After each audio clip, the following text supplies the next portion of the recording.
Okay, so I guess if you're watching us, we are starting now. So,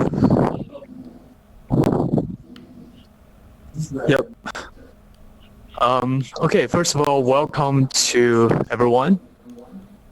This is our first seminar in another reality. Well, in fact, our first event in the Matrix, aka Neos.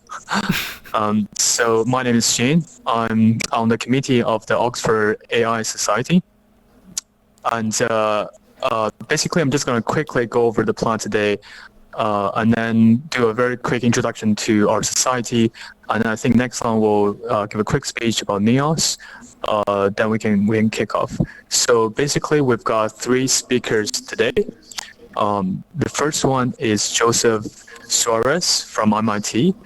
He is the creator of Neural MMO. It's something that he did while he worked at OpenAI. And then Carol is going to speak. He's the co-founder of Neos. And he's going to talk about the history of VR and the vision for Neos. And then finally, we've got our own OxAI's Chief Technical Officer, Guillermo Valle. He will speak about one of our perhaps most ambitious research project that we'll probably ever take on, is to instill perhaps in AI some of our humanity. And so, yeah, what is OxAI?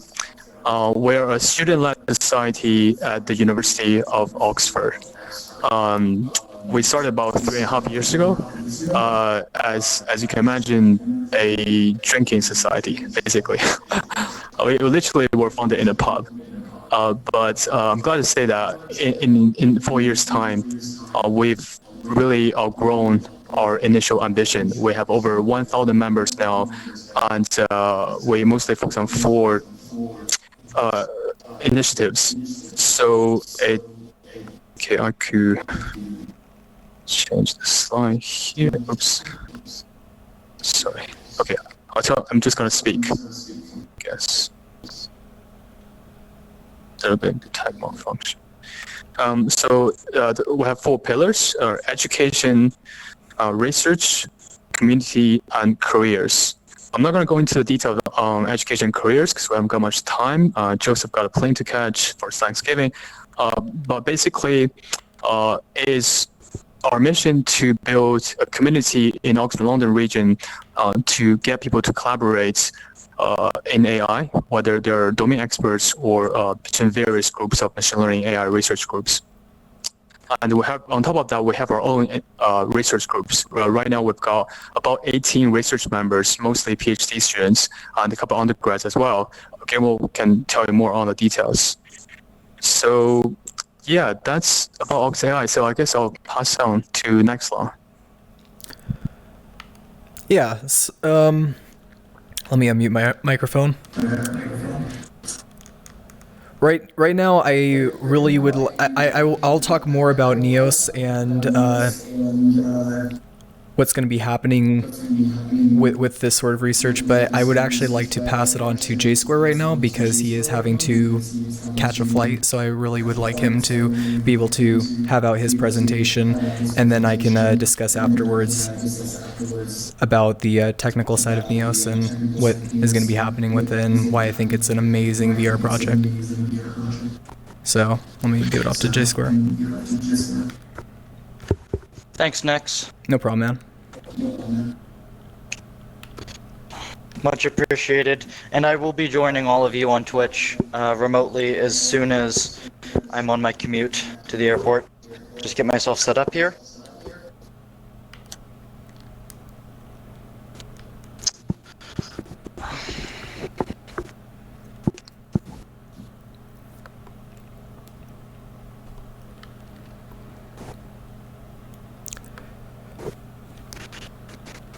All right, everything look good on your end? Yeah, don't worry, boss. All right, let's get started then. Hi, I'm Joseph. Also be sure to put the video as well once you get that set up as well. Oh, I'm sorry. Yes, I forgot to change the material. Thank you very much. No problem, man. Here, let's just that. Oops. sure I get the right one. There we go. Right, in any event, we good? Okay. I'm Joseph, and my background is in embodied intelligence, which is a term we often use at MIT to encompass reinforcement learning, neuroevolution, some robotics, and generally just any setting where we're discussing the intelligence of an agent or of many agents.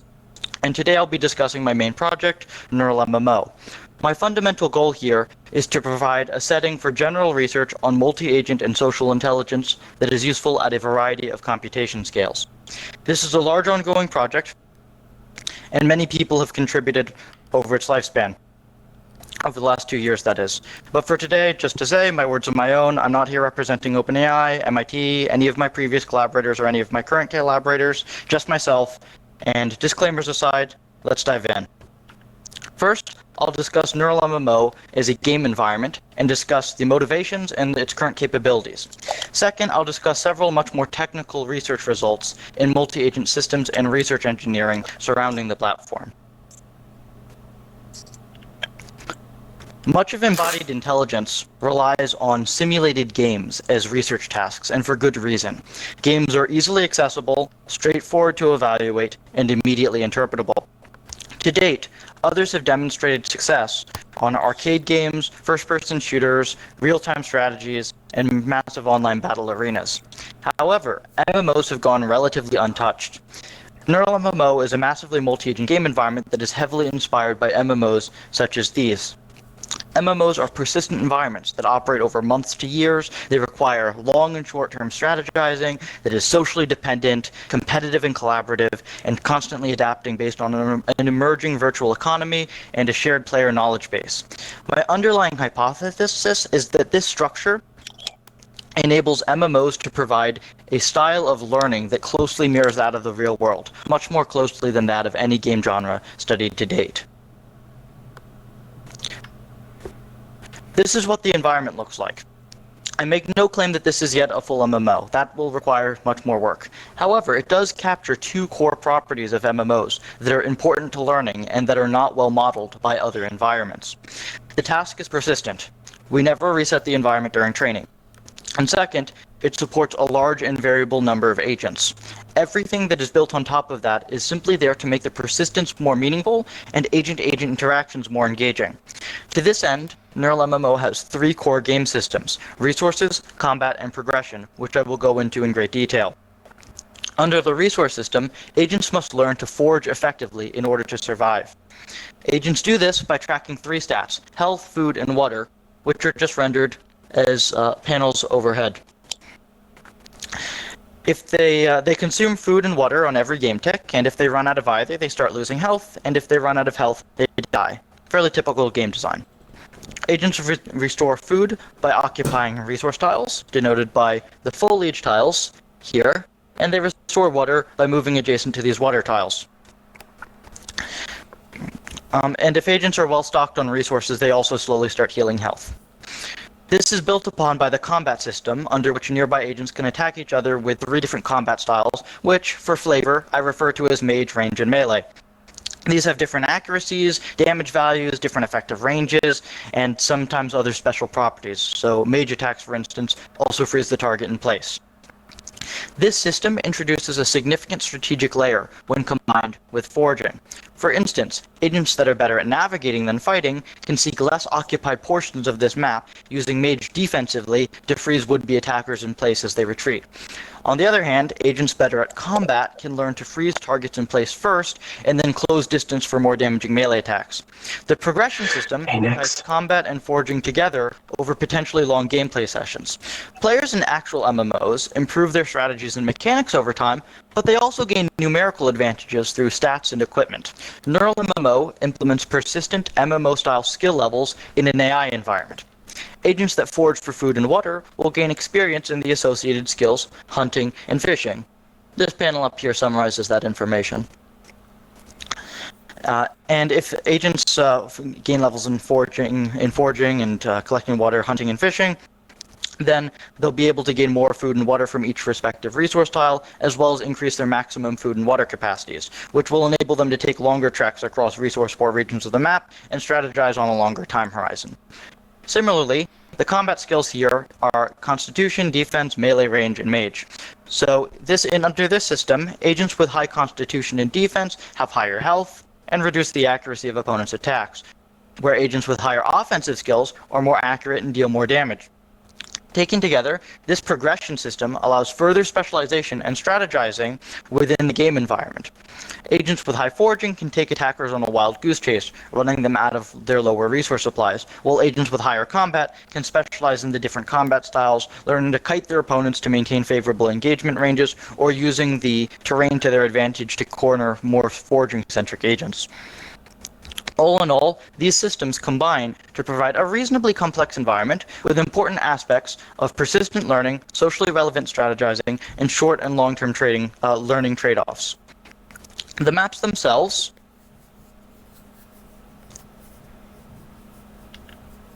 are procedurally generated by thresholding Pearl and Ridge fractals. In our experiments, we use the smaller map on the left, which has roughly uniform resource distributions.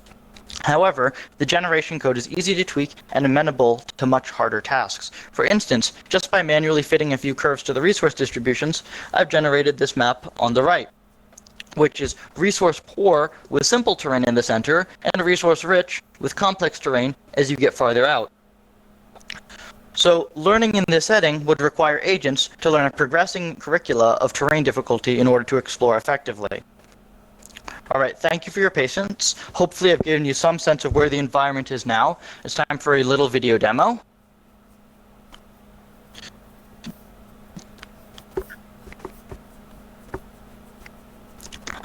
Here's some policies. First, a random baseline.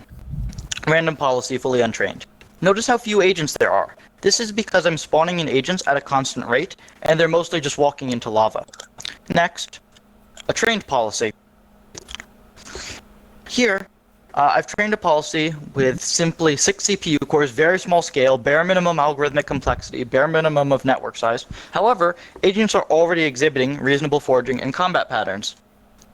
So if we look at a couple agents and what they're doing, they're interacting with the various skilling systems, they're gaining levels in the combat system here.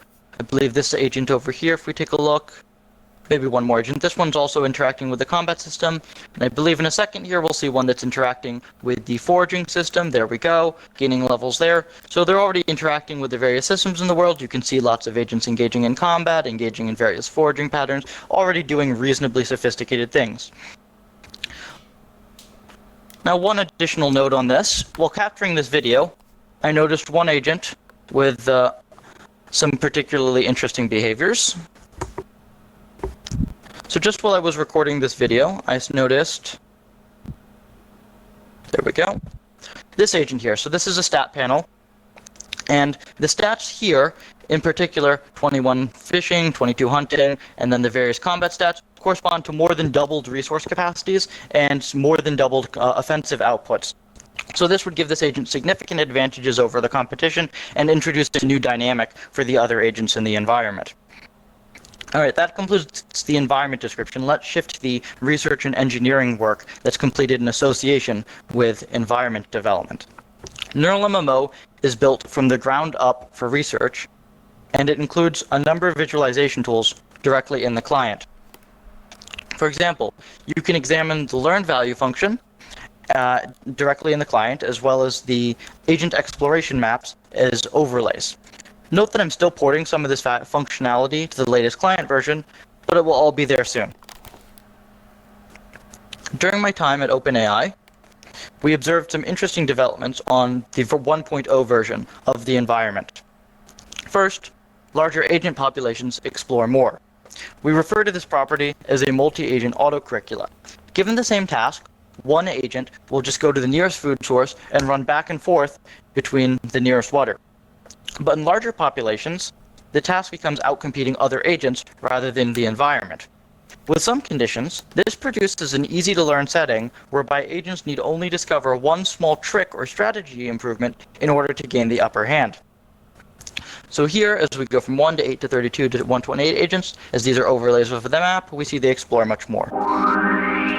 The second result is that of niche formation. When agents are sampled from many policies with unshared weights, they actually naturally attempt to avoid other populations. The reasoning is simple. Agents cannot avoid members of their own population, as they all have the same policy, but they can specialize to a region of the map that is unoccupied by other agents. This brings us to the technical multi-agent systems portion of this talk, where I'm going to go into much more detail for those who are interested in two specific aspects or two problems on this environment. The first is I/O, that is, how do agents perceive the world and take actions accordingly. We could just render the environment and learn over... Oops, I think that one's advanced itself. Give me a second here. Okay, there we go. So how do agents perceive the world and take actions accordingly?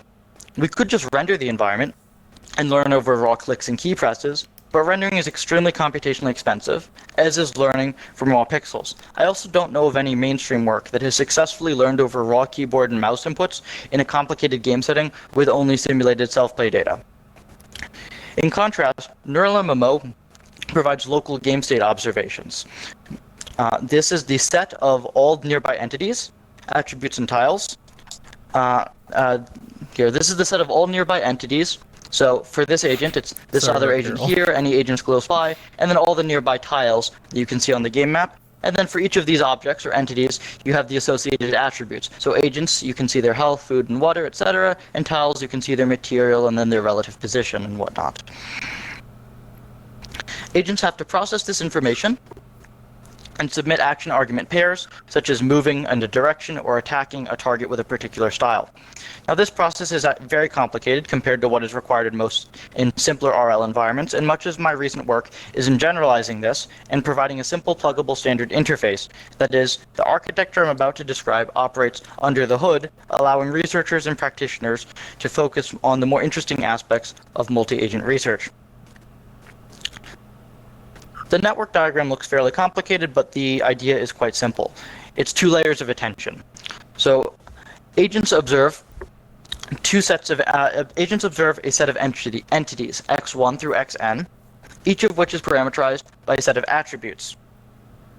We embed these attributes with embedding layers, e1 through en, and we attend over them with a standard user-provided attention function, f, where attention is just any function mapping a variable number of observations to a single fixed-length vector. This will produce a set of entity embeddings, so a single vector for each entity, and we will flatten this again with a second attention function g, where g combines all of these into a single fixed-length observation embedding O. So now we have the entity embeddings and the observation embedding, and that is the input network. We have a flat observation for use with the main network. The output network here has a similar attentional model. A little bit of background here. In Atari environments, you might expect a single move action with 4 arguments, up, down, left, right, if we'd like to phrase it that way. We can extend this model to multiple actions with multiple arguments each, such as moving in a direction and attacking a target with a particular attack style.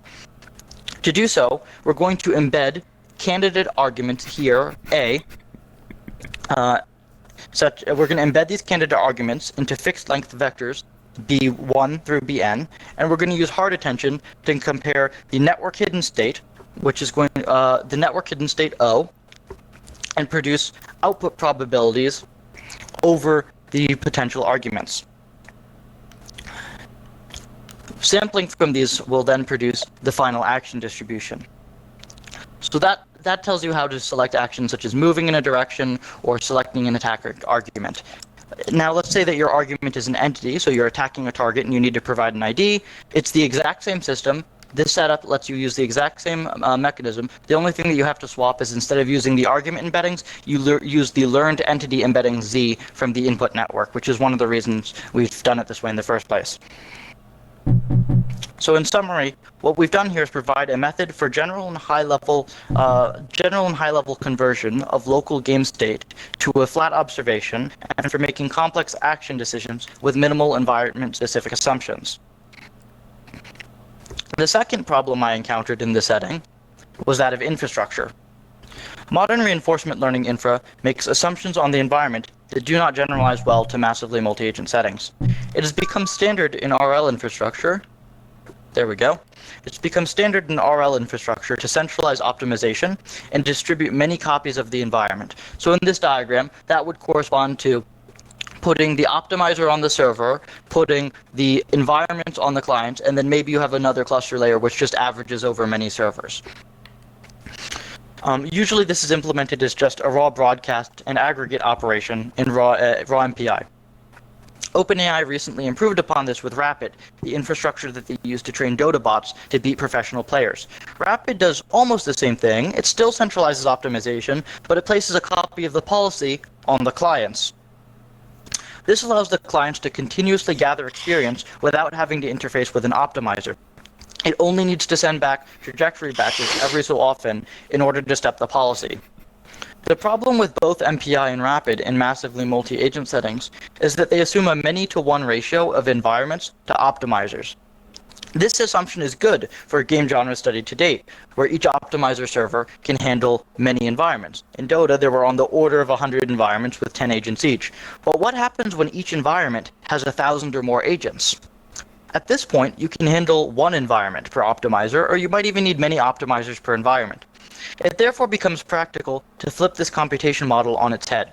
In Neural MMO, we simulate one environment per server, and we distribute policy inference and training across many clients, each of which is responsible for a subset of the agents of a particular server.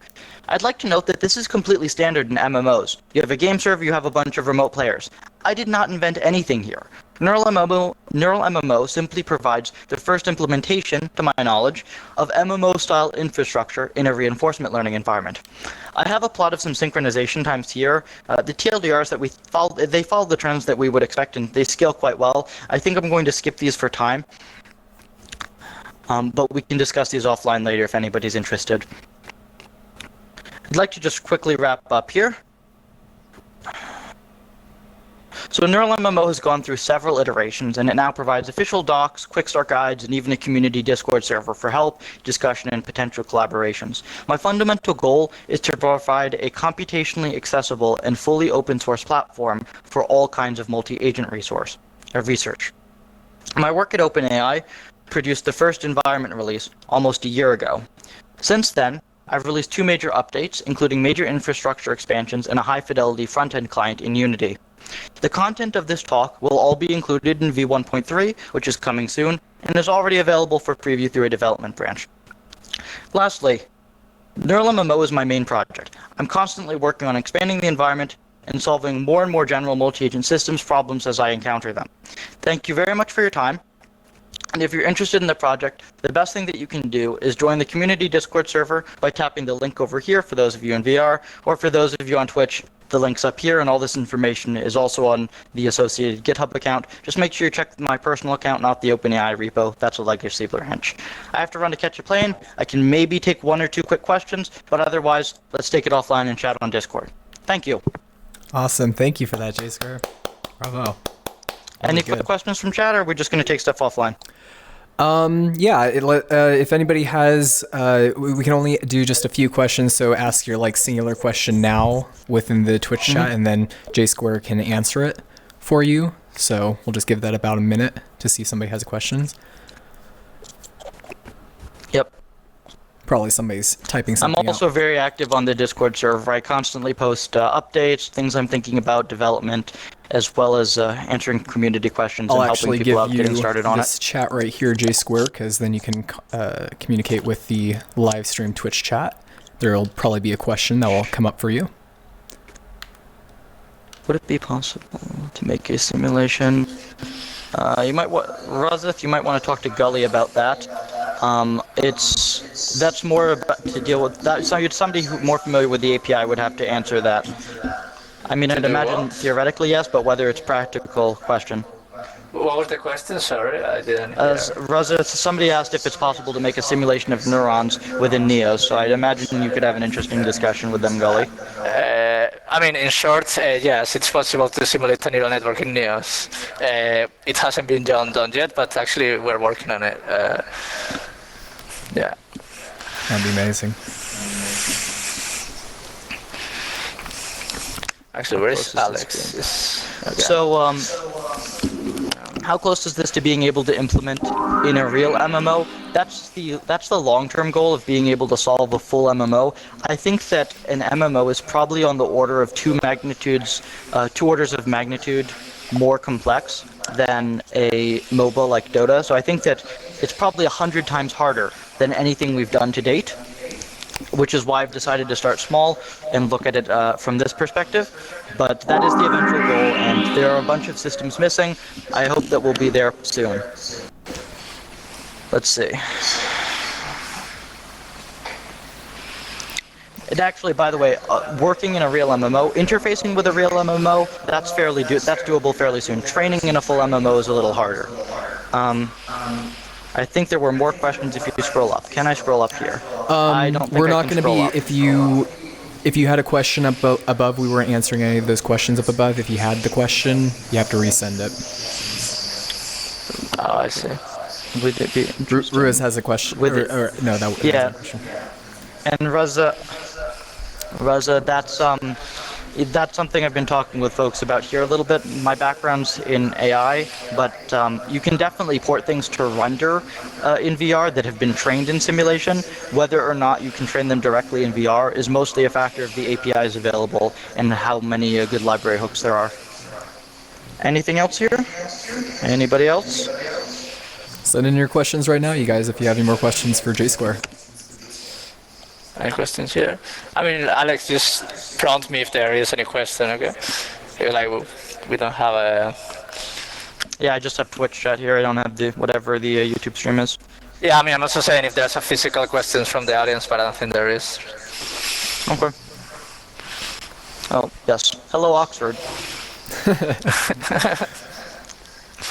forgot that you had that set up. Yep. It's like a lot of different realities being merged. Do we have any non-troll questions? Well, I guess that's all for the questions then for J Square. Yes, depending on where in Oxford you are, but yes, you can get free coffee. Sure, Reza. Go ahead, shoot. One more, and then I'm gonna go catch my plane. Since nobody else is asking. Thank you again very much for doing this, J Square. That was a wonderful presentation. Oh, I mean, I'm always glad to check out new platforms, new tech. This has been fun. I think we have one person typing one last thing, and then I'm gonna catch my plane. Give him like another 30 seconds to get that in. I imagine there's a little bit of lag here. Yeah.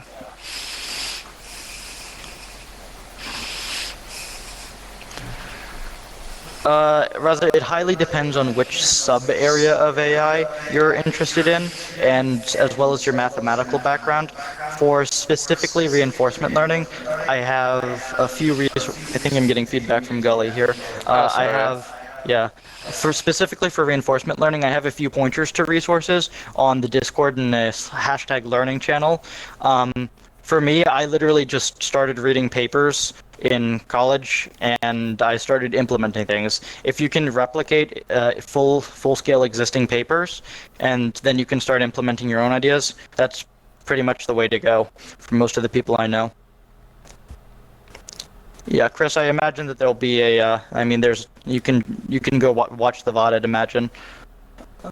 Yep, you can always replay the streams. Yeah. If you missed like part of this, you can just replay. You can watch the VOD on the channel. Yeah, and we'll upload this to our YouTube channel as well. Okay. Cool. Awesome. I think I'm all set then. Thank you again, J Square. Yep. Thank you very much. No problem. I'll join you guys on Twitch remotely on my way to the airport. Thank you. Thank you. Have a good trip. Thank you. Hopefully this is not hosting. What? Nah, you're not. You shouldn't be. Okay, great. And then, Gilly, you were going to have a talk as well, right? Yeah. Actually, I think it was Carol first. Oh, it's Carol first? Okay, perfect. Yeah. So I'll set the broadcast for Carol. Yeah, let me move. So you'll be first next, alright? Oh yeah, you'll be going. Well, I don't know, like either Nex or Carol. Yeah. Okay, I can start. Okay. I'd like if you can everyone turn up your audio to streaming because I'm streaming for the local audience at the Oxford Redcliffe, so we get a good audio.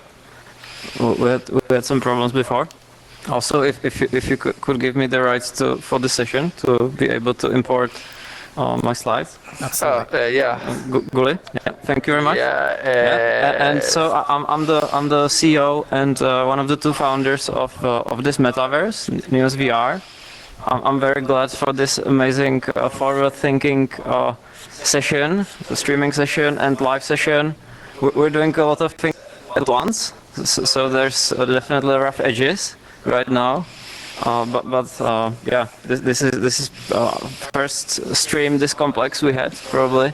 So yeah, it's running and it's going good. Do you have a good audio from my side on the streams? I have you on broadcast right now. Is everything all right?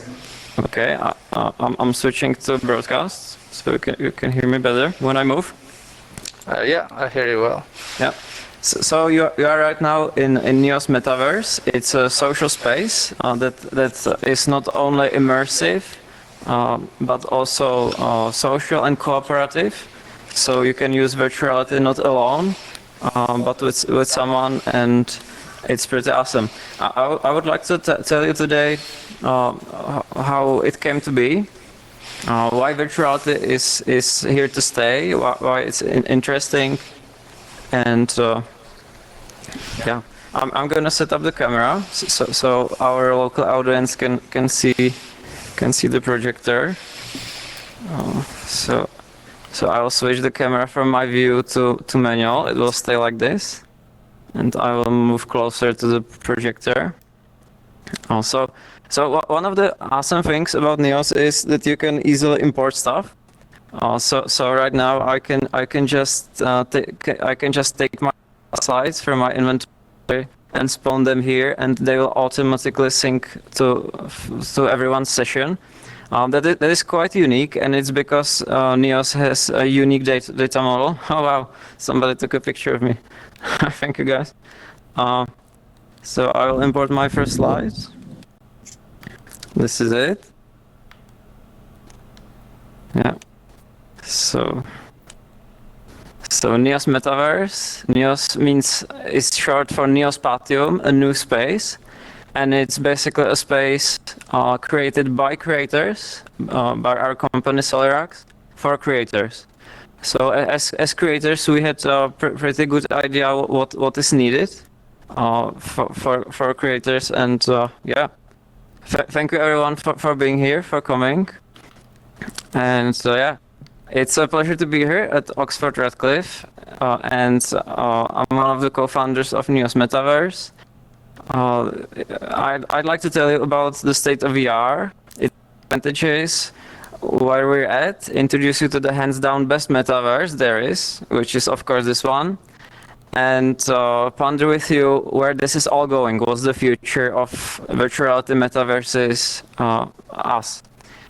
So imagination, perceived reality, theater, statues, pictures, movies are all sort of a virtual reality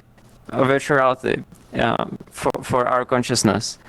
But the first technical one is probably this one. I'm gonna get the slide for you.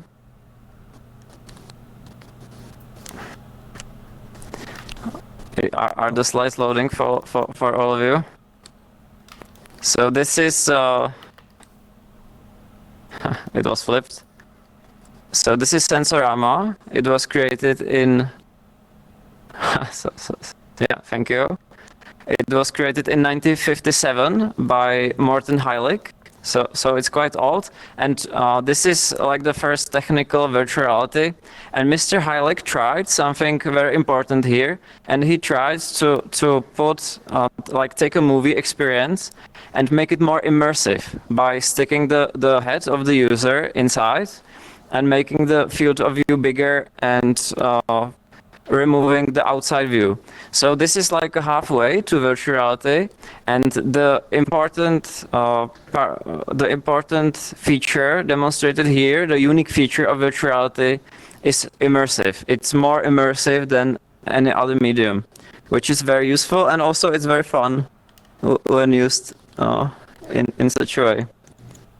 So you can see here, Mr. Heilig didn't stop with Sensorama. Thank you for the slide. But he continued with this patent, which is called a telesphere mask. And as you can see, this patent from 1960 closely resembles the headsets we wear right now. So at that point in time, in the 1960, it was like sci-fi to build a headset like this. Maybe like the audio part was doable, but like the screen, probably the optics, what would be the source of the image? Would it be static or what? Was sci-fi. But as we see, technology got there, and this headset is kind of the conceptual father of all headsets we have right now, of virtual reality goggles. So in the next slide, you will see the actual first virtual reality headset. It was built in 1965, so 5 years after this, and it was pretty out of this world. It was built by Mr. Sutherland. We actually met in Los Angeles, and he gave us some advices for building our metaverse. It's awesome that he got to see the era where VR really took off. You can see this headset has like already a mechanical track of your head movement, which is very important, because the other important feature of virtual reality is that it's interactive. It reacts to your head movement, and also with proper input like VR goggles or controllers or some other input, you can actually interact with the reality. So it's not only immersive, it's also the most interactive medium there is, and it's very creative. And so we have kind of the history of virtual reality, and also we have kind of the main features that can be used and make virtual reality useful and fun. On my next slide, this is probably the most important slide for virtual reality period. This is the movement to photon diagram, and this was the major hurdle of virtual reality all these years. So movement to photon diagram means that our head is moving all the time, and our brain expects a new image hit our retinas in under 15 milliseconds. If the image that comes into our eyes doesn't reflect this, then we get sick, or the experience is not immersive or comfortable, and doesn't work.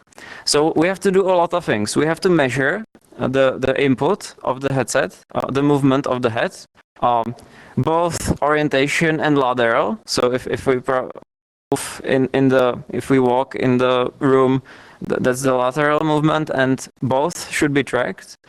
We have to get that into a computer, compute the next image, send it to the display, to the headset somehow, translate it to the language the display speaks, write the pixels, switch on the backlight if it has to be switched on, and then project the photons from the display through your pupil to your retina.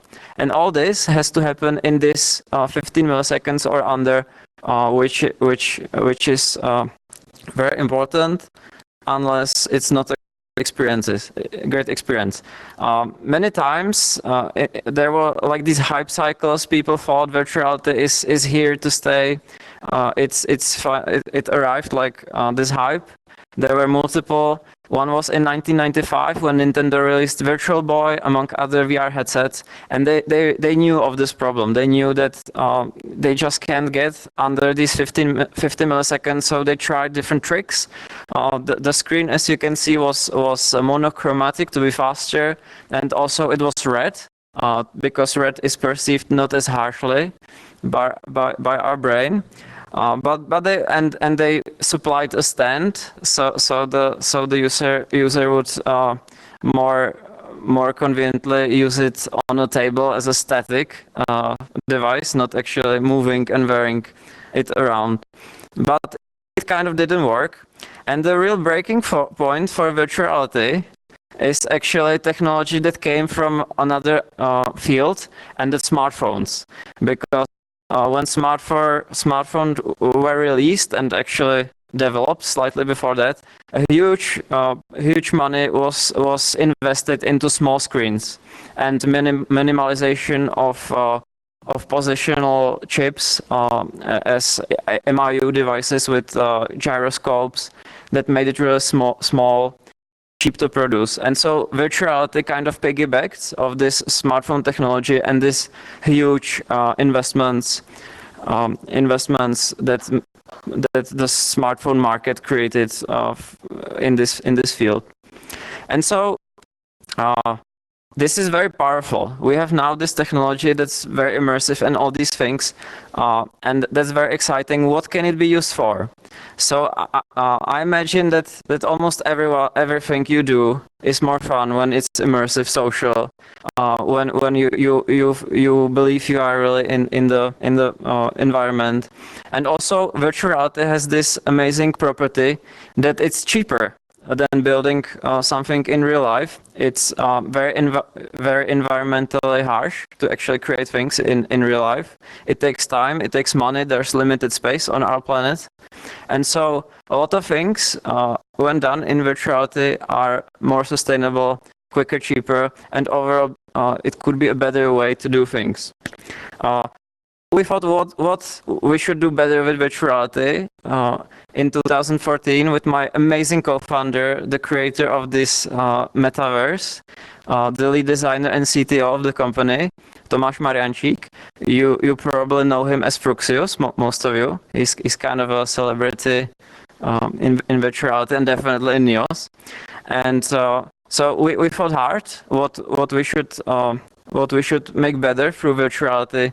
And we imagined not going to school, to this like white room, but to actually go to school where we can see things, be with our peers, with our teacher, and have these amazing environments, like go into cells, atoms, and molecules, and really learn by experience, learn by doing, and also by all being together and giving us this natural experience, going back in time to the times when we learned from someone personally by going to the woods and he showed us something.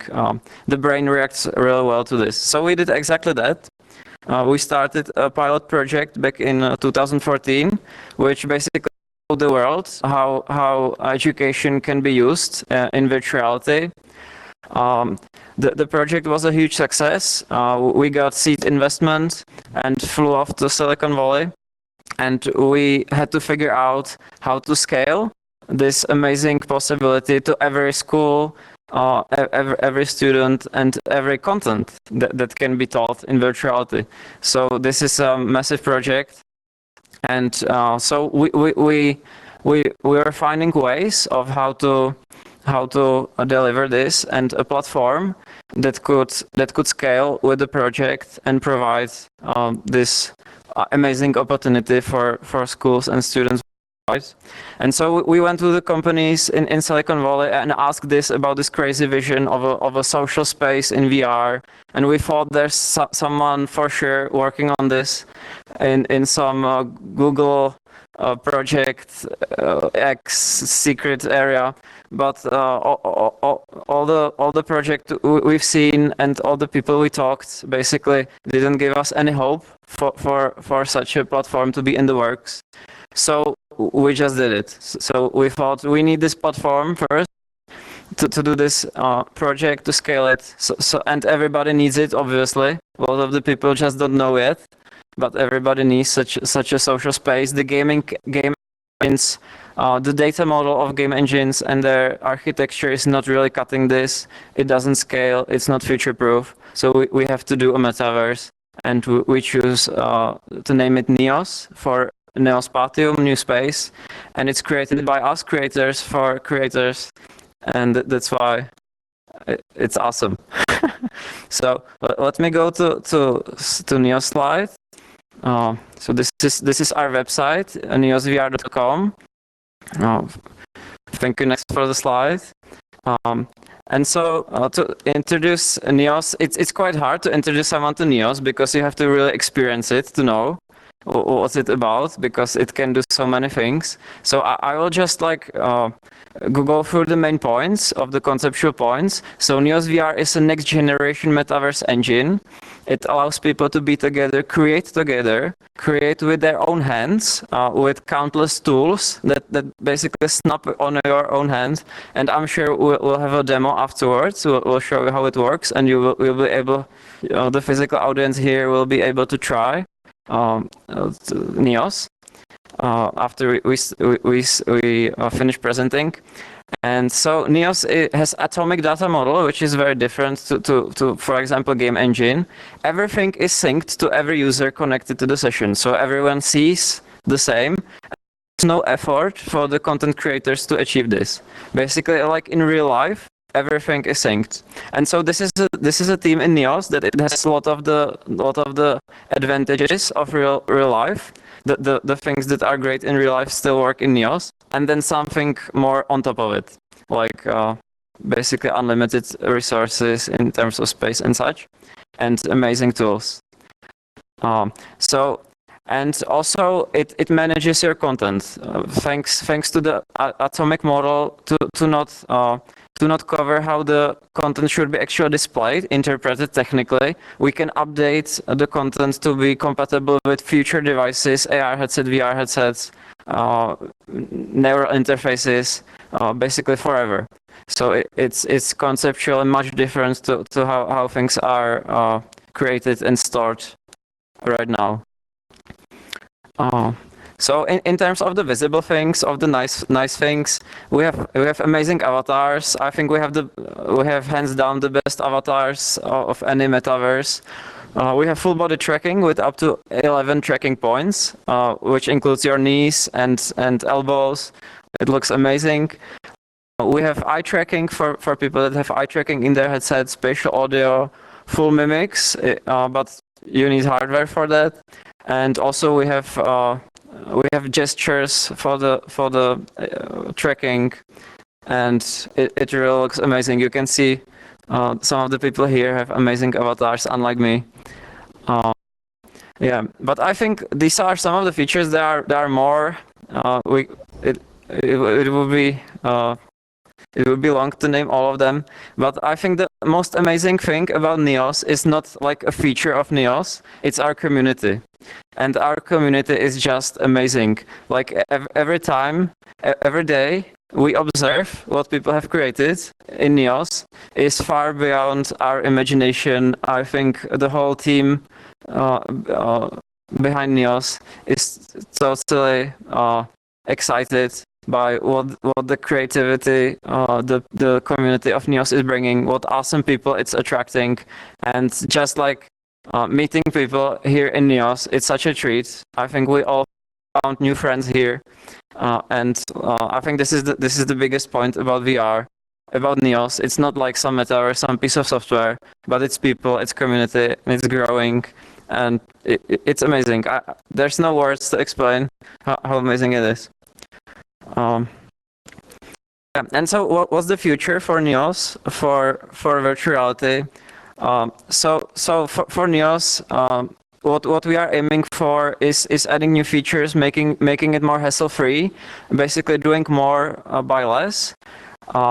We are positioning Neos to become a full-fledged spatial computing platform. So when you think about the first computers were mechanical interfaced, then we would use command lines. Then right now we use like 2D flat screen environments like GUIs, and probably the future, or a part of the future of computing, is spatial interfaces, so that computers and the environments are actually spatial and you interact with objects. Like a picture is really a picture, a paper picture you can give someone, and it's not like a file on some 2D represented hard disk computer. A lot of these things are probably going to get abstract for users that don't care of actually knowing where the file is on the computer and such.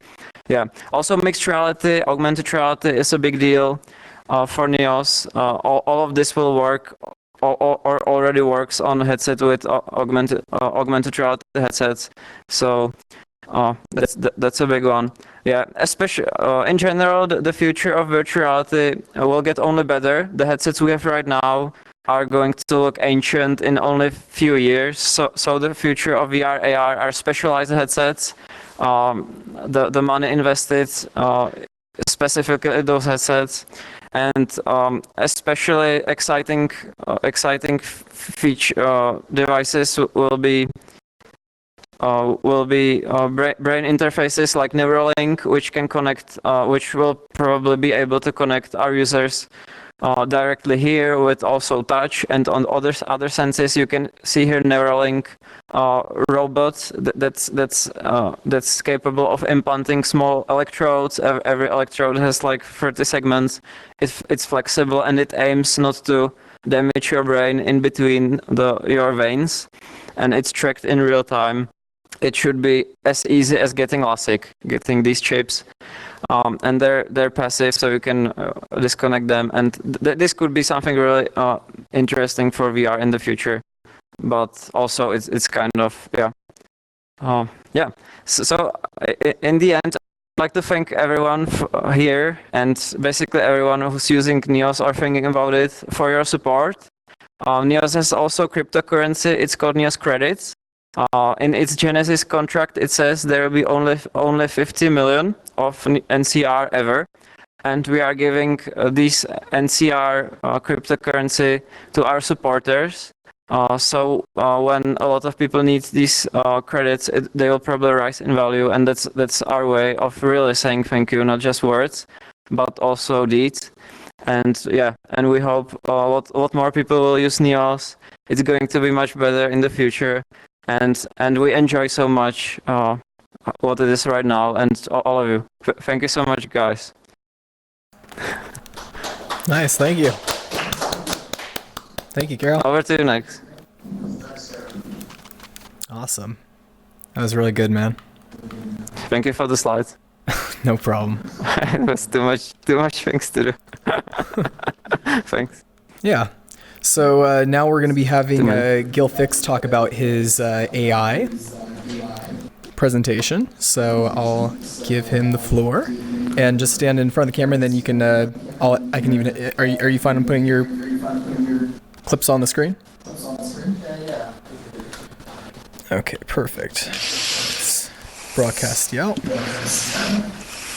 All right.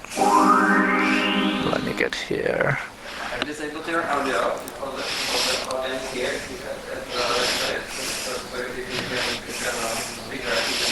Okay. But for the stream, should I go in broadcast as well as it? That's enabled. You are already in broadcast right now, Gil. Like automatically. Okay, yeah. Yep, got you in broadcast, my dude. We got some echoes before. Nice. Yeah, so I can just put that there. There we go. There. Okay. Yeah. Yeah, so thank you everyone, like, that's made this possible, like Karel, Shane, Nex, and Joseph, and the whole Neos team to, make all of this possible. I think it's really exciting, and I hope it becomes maybe like a more regular thing that, we can share sort of interesting ideas. Actually, I'm personally very, very, very interested in seeing like scientists use Neos more, like, because I think like science is like about playing, like, it should be about discovering stuff and just like playing with things and messing around. Like, I think Neos is the best tool for that. But onto my talk, I'm gonna be talking about developing like human like intelligence and how we can potentially use VR for this. So wait, let me just position myself there. Okay, yeah, I don't know, like that was really random. Like my Mac literally stopped working for no reason.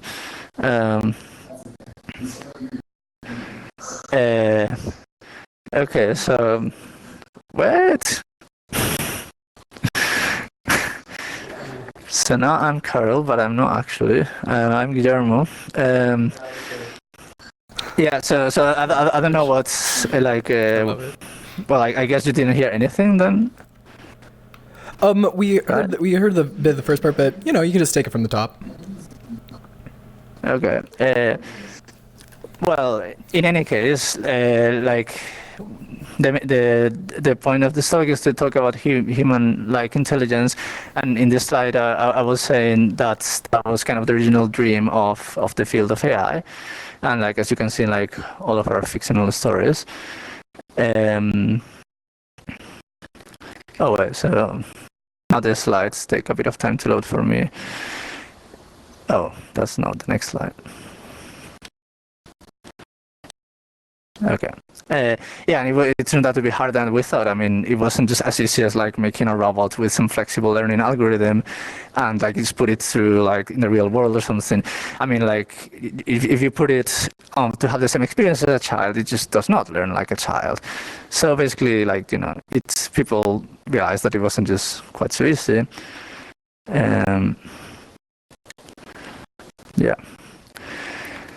So, but I mean, so there was like several like winters and summers of AI, as people have called them, and we're currently, you know, like a new wave of like hype, but for a reason, because we're getting like lots of amazing progress, and that's like, you know, the deep learning approach. So the idea of deep learning is basically, you know, you solve very, very specific tasks and you do it like really well, but using like lots of data and lots of compute.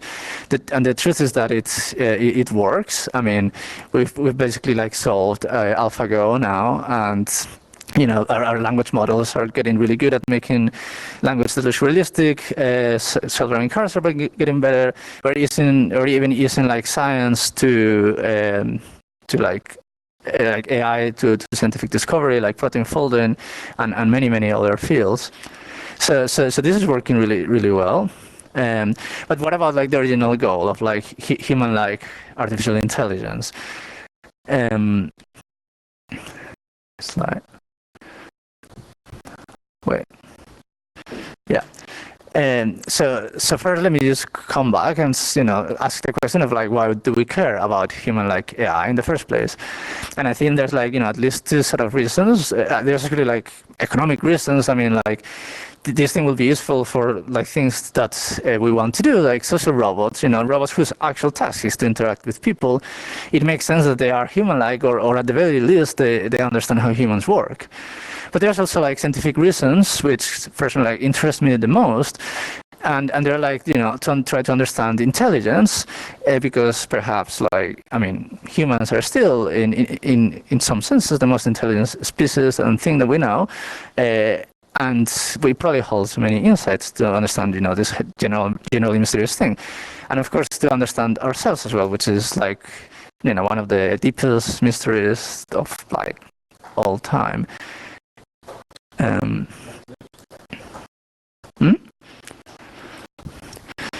So yeah. So then the question is like, is the current approach fit to get this sort of human-like AI? And this is that I don't know. Like maybe just by solving more and more tasks really well, we will.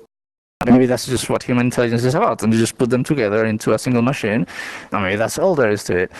But I think the answer is probably not. Like I think if you look at deep learning systems right now, they clearly work in many senses differently from humans, and the truth is that we don't know why, we don't understand this, and there's probably like, you know, things which we don't know yet, like new ingredients which characterize that difference. And so probably if you wanted more AI, you know, you need to do something that is not just an extension of today's approach.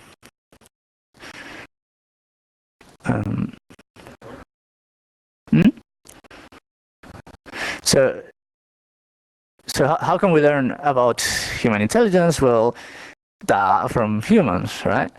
Um, we just need to like look at humans because obviously those are the ones that hold human intelligence. Yeah, sorry, like my slides take a bit of time to load because they're hosted on a server. So the question is, okay, how do we do that? And there's like, here's the two traditional approaches. First, like people may have tried, like, you know, to train only on robots, and this had the advantage that it could interact with humans by being in the same physical space as them. But they had a problem that they didn't get enough data and training time. However, the most common approach now is to train on simulation, which gets lots of training data and time, and in fact that's how you get really good at certain tasks. But it does not interact with humans, except perhaps in very, very limited way, perhaps just a few bits saying, you know, whether we prefer a particular outcome or not. There. So then people have been trying to solve this problem. Wait, the slide. Load. There. Mainly like through this approach, which they call sim to real. And the idea is that you can indeed train agents in a simulation and have them learn all sorts of skills, but then you can also test them in the physical world. And perhaps you can even do this iterative loop drawn on the right, whereby you know, we test on the physical world, and then we can gather extra data to refine our simulation, and this could be great, right? Because in the physical world, we can, like, for instance, learn about humans. So, for instance, there's this company called Latent Logic, which literally makes train self-driving cars, then test them.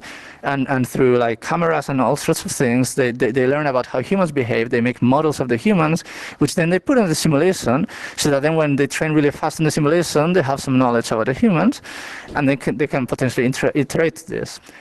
But the problem with this is kind of what's highlighted in red, is that there's a stumbling block which I don't think people really expected to be so hard, but it's actually when you train in a simulation and you put in a real robot, that transfer turns out to be extremely hard. It's like you train a robot to walk in a simulation, and then you try it on a physical robot, and it just doesn't walk. In fact, for instance, this famous research by OpenAI, where they train an agent to be able to manipulate a cube with a hand, they had solved this problem in simulation like 2 years ago, and they took them like those 2 years to be able to find clever tricks and things that will make it actually work in the real hand. So yeah, so I think this approach is very promising, but it currently is very hard, although people are, of course, you know, trying to research how. So the approach I'm sort of considering, like proposing, is I call it like real to sim. It's sort of the opposite, right? Rather than like trying to put the robot in the physical world to interact with humans, why don't we just put the humans inside the virtual environment where the robot already lives? And you know, then the AI trains and interacts with humans and is tested in the same familiar environment. So there's no the problem that was encountered before of transferring, which, as I said, is really hard. And as we know, like, humans transfer perfectly fine to virtual worlds, as you know, as portrayed in like social VR environments. And then you can like do the same sort of loop that I put in the previous slide. But now, instead of testing on like the physical world, we test on what I'm calling like an augmented simulation, which is just a simulation, but there's like input from the physical world, right? For instance, in VR, that will be like actual human position and gestures and potentially all sorts of data coming from the physical world. In fact, this idea can be seen as very much related to the whole idea of mixed reality, right? It's like people have considered, you know, like training robots in simulation, then putting them to the physical world, and, you know, like two very separate things. But what about if we consider like the possibility that there's like many sorts of training scenarios which mix data from the real world and simulated environments in much more complicated and different ways. And that's basically what is exploring, right? From virtual reality to augmented reality, and all of this news, like cross reality, whatever you want to call it. And it's just mixing data from all sorts of sources in non-standard ways. And I'm proposing that this, could be like maybe a very untapped environment and system on which to do AI research. Like, it seems like it's kind of basically made for it. So the idea is to train AI in social virtual reality environments, both to learn about humans and human intelligence and human behavior, and also to learn about how humans and AI can interact and like learn from each other and so on. And here you just put like, like the maybe two most popular social VR right now. So VR chat is the most popular in terms of user, and Neos, well, we've heard in the previous slide, talk how awesome it is.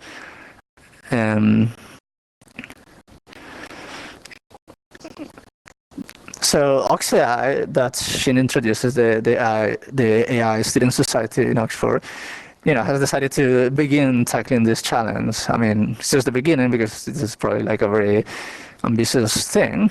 But we've taken like a kind of divide and conquer approach, where we have these three aspects, which we call like environment, agent, and experiments. So the environment part is pretty self-descriptive. It's like, where do you train the AI? This is like a standard thing in reinforcement learning. And we need to ask questions like, what sort of environments and what sort of activities are conducive to learning?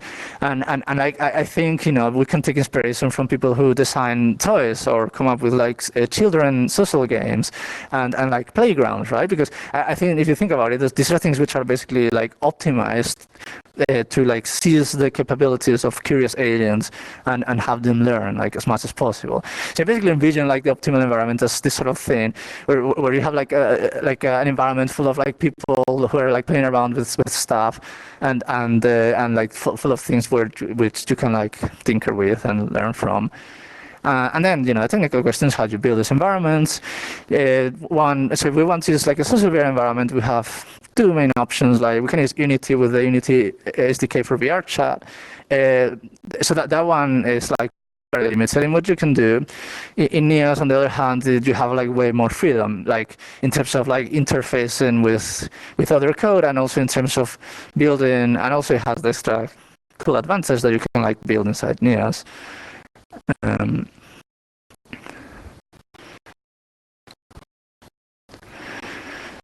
So yeah, the second part of the environment is developing the interface. So you need a system that allows information to transfer between the environment and the AI. And because machine learning and AI research is mostly done in the Python programming language today with very optimized libraries like TensorFlow and PyTorch,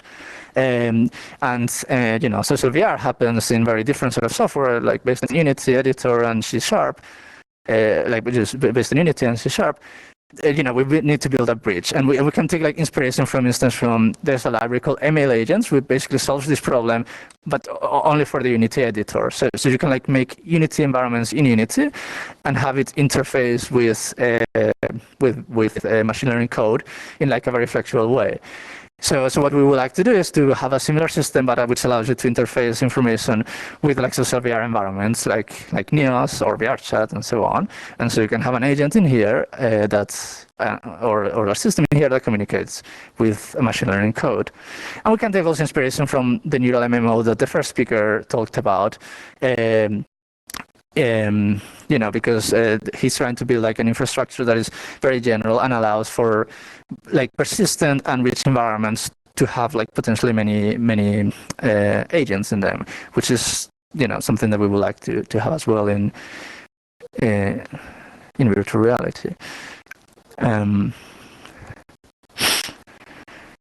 So this is a placeholder to say that I have like a little demo on the demo desk there to remind me to say that, which is like a camera in Neos that is doing image recognition, and that's just to show like doing interfacing today actually is quite easy with Neos, because you can like send data back and forth through the network, and so that camera is actually sending data to my computer, which is also here, doing the inference there with a neural network, and then you can see the result right on Neos like directly, kind of real time.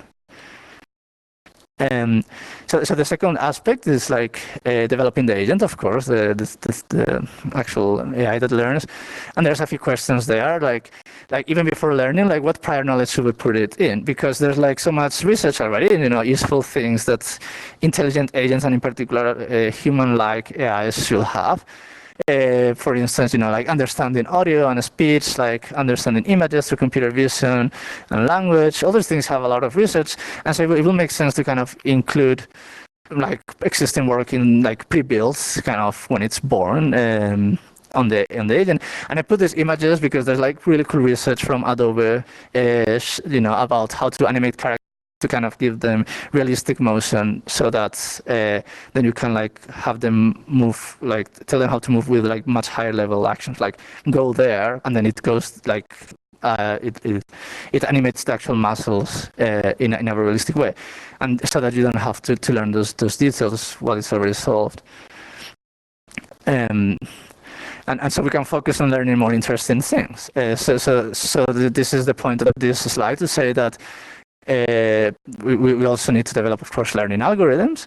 And this will be like one of the major things, to develop different reinforcement learning algorithms so that the agents can like learn in social VR. And here I put like a bunch of areas that people have researched in reinforcement learning, like of how to have agents that learn, that I think are particularly important to get like these human-like AIs that are general and like are able to like do all sorts of things. So I'm particularly interested in this one. One of them is called, people like basically call it curiosity. They also call it like intrinsic motivation. And basically the idea is that in current like deep learning research, people have like a very well-defined task. And that's just what the agent learns. But of course, that's not how children learn, right? Like children tend to like, like be curious about learning all sorts of things, and they don't like specialize in one thing. And people in like developmental psychology and other areas have formalized a way that you could like get that behavior. So this part, and they call it curiosity. And this particular implementation is based on Pierre Audier, who calls this like intrinsic motivation through learning progress.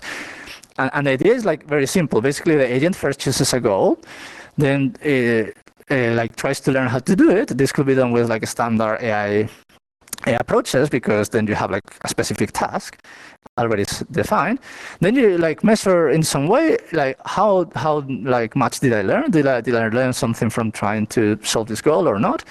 And if yes, then you make the goal more likely to be chosen next. And if you didn't learn much from it, then you make it less likely, and then you like iterate. And the idea is that like you focus on things in which you are making learning progress. Like a baby, like it will be pretty stupid for a baby to try to learn how to do like integral multivariate calculus, because it just will make absolutely zero progress. It just doesn't have any of the prerequisites, right? Instead, it makes sense for it to try for him to, or her to try to like learn how to walk or something, because it has already some basic movement, and it can make some progress.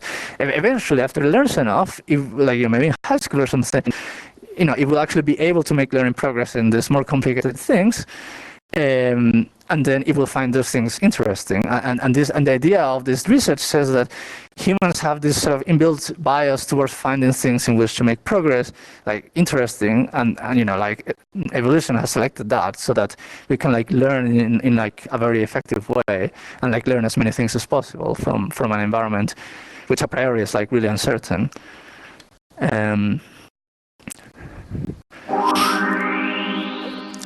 This is just like a detailed slide saying like you can train this with RL, reinforcement learning.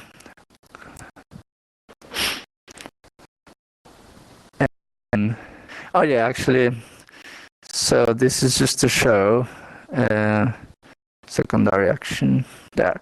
This is just to show that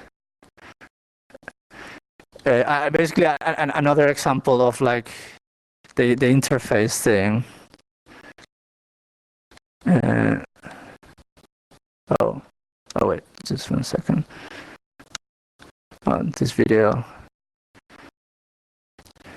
Okay, this video is like a sped up. I had a slow version which kind of was nicer, but it doesn't matter. Oh, here's the slow version. Okay. So the point is that I made this like no more than an hour basically, although it took longer to debug, and this is another example of like an interface where I'm like controlling this from Python. And this is like a setup where if you're inside the sphere, the agent's right arm controls the little plane. It's like very contrived, but this is like a good example in which to test the curiosity algorithms, because the idea is that even if it starts wandering randomly, it will decide to spend more time inside the sphere because it's able to like make progress on learning a new thing, which is how to control the plane. I mean, this isn't learning yet, but it's just like an example that we could be having some stuff soon.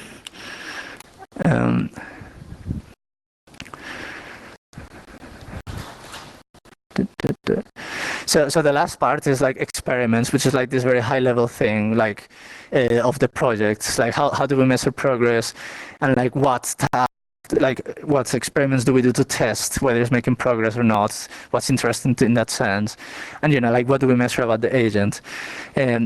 And actually, I'll show next like this video, which I really like, which shows that there's sort of experiments that one could do to measure whether AI is human-like. So I will show like a video of like a bunch of shapes, and if you threw this to like a standard computer vision neural network or something, it will perfectly recognize these are like some triangles, there's some square. Maybe it will even recognize the fact that the triangle is inside the square, or things like that. But as you will probably see when I play the video, like, a human that has, a significantly different set of experiences will see like something very different. And like, you'll see now.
Yeah, but basically, so it's like it's like you can like feel the tension, and like you can feel like all sorts of emotions that these things may be feeling, and you can even like get engaged with the story, right?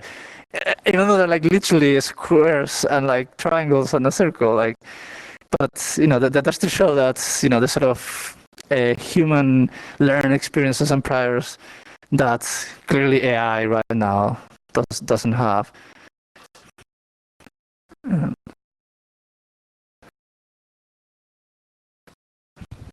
Oh wait, there.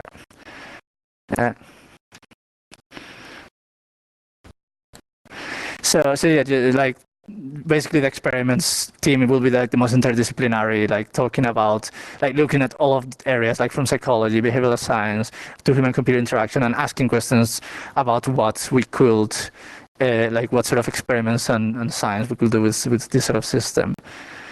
And that leads me to like my concluding slide, which just as like there's like many further opportunities. As I said, like our idea is to build this as a usable framework and tool for researchers, but I think there's also like a really nice opportunity to have this as a platform for like public engagement and enjoyment of AI research. Like you can like like train an AI just the same way you will train a dog or a pet, rather than necessarily having to write machine learning code like in Python. And probably the coolest ideas that you could do with this we haven't even thought of yet. So yeah, thank you very much. Do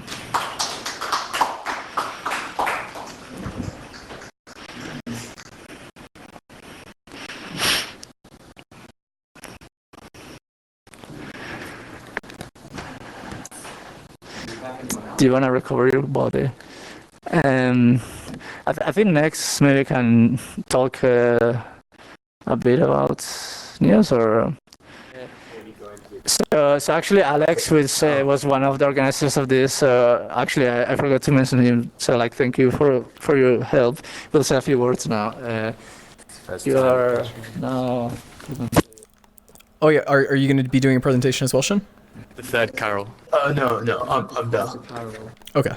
Okay. Just gonna get the headset.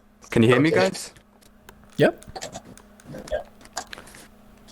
Okay, great. Yeah, so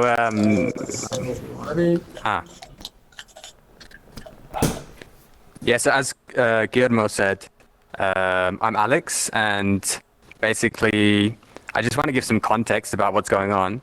So Absolutely. we're here in Oxford with Carol, Guillermo, and Shin, and basically we came up with the idea a few months ago to meet here in Oxford physically, but host the session in VR, and I think it's really exciting to see it actually play out. Like, I think we're in the really early stages of VR, but what really stands out to me about Neos is just how far along it is, and the ability to create and the ability to interact with people. Like, all of this stuff you've just seen, the whole presentation was created using the toolkit that Neos provides, and all of that is provided out of the box. There isn't any other VR platform that you can do that on. And a lot of the tools I used were created by actually the community, and I just reused them and stuff. Yeah, so that brings me on to another point, which Guillermo just mentioned, is the community. So Neos, the scale of Neos isn't that huge right now, but the community is really strong, and the value of each community member is really high. Like, the amount that people contribute, the amount that people interact, and people are very active. It's a growing community, and it's really exciting to see something like this happen in VR, because really there's nowhere else where this is happening. And I think in a few years' time, are we good? Yeah. I think in a few years' time we'll look back at this, and this is a milestone in the development of VR. I think Neos will really pave the way for a lot of this innovation in VR.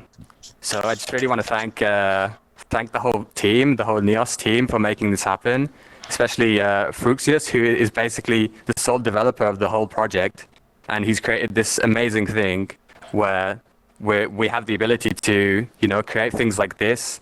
This event wouldn't have happened without the Neos platform, and I'm sure this is just the first one of many.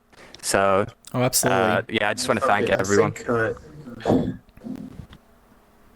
Yeah, and it's really to show off that the fact that it's the collaboration. I can work with somebody all the way in Australia, and I would be in America, and I could feel I'm across from them, and I can see what they're doing. They can see what I'm doing when I'm trying to work on something. It's basically like having a platform like Unity, but running real time in VR, where I can feel like I'm across from a person. Which that to me, I've seen it firsthand of the collaboration ability that it allows is amazing. Because normally a project that would take you around a couple of months takes you only 1 or 2 weeks to complete inside of something like this, because of that aspect of collaboration. So once we see more individuals start actually using Neos, it naturally grows and makes more things happen because of the different minds that are inside of it. And it's going to be really interesting to see where that's going to take us for possibilities of AI inside of here as well, because I really liked what Gilly was saying about having some form of AI that would be in here that would actually be learning through human communication naturally and seeing our movements eventually. VR is even going to get to the point where we'll have our whole bodies completely tracked out, and you'll really fully be in the experience. And something like that is probably 7 or 8 years away of where we really want to be. But I think with people inside the community already developing out this kind of experience, and what they foresee is kind of like it's making a like virtual dreams for the most part. And I'm so excited to see where it can go. So we have one question from our side, which is